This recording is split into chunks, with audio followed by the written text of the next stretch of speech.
Saraman dyan, te. Ako kugid mo. Okay. Hindi naman ulo na. Cadet number 5. Ang imo malaygay kung may nakita ikaw kang patas mga miyembro ka LGBTQIA nga ginabuli. Alam mo ano ginabuli? Ano? Sinlog. Kaiban nga tao sa aton sosyedad. Again, ano ang imo malaygay kung may makita ikaw kang patas mo nga miyembro kang LGBTQIA nga ginabuli kang ibang tao sa aton sosyedad? Ay, sarap ako no. Diyos ko, Ginoo Andy. Ay, maan. Wala signal dyan. Ay, maan. Ano ang imo malaygay kung may makita ikaw kang patas mo nga miyembro kang LGBTQIA nga ginabuli kang ibang tao sa aton sosyedad? Uli one pagid kung ang gusto Ginoo patawarag yatay. Naunsa pod ni oy. Kanang dili man pod makasabot. Sorry.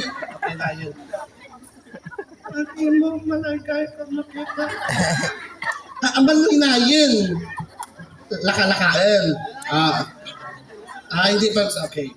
Ano ang imo malaygay kung may nakita ka nga bata?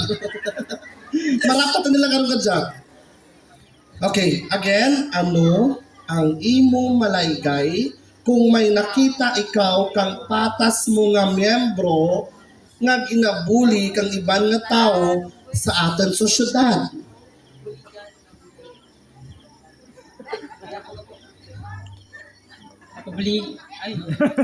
Buligan ko para hindi tana masunlog. Para patas kami masunlogi. Kung sunlogon na kami, tipos da kanay na kami. Alam ko, di nagang yung sunlog mo katamunaw. May karapatan ka o pinakaon ka kanamunaw, di ba wara? Kailangan magsunlog ka o pinakaon ka kanamon. And I thank you. Sige, sabi naman kinanong babos, kita wala may ko dulsi. Wala ka taong tulsi. Ano naman to? Kugla. Di ko mag-amon. Bailak. Alright.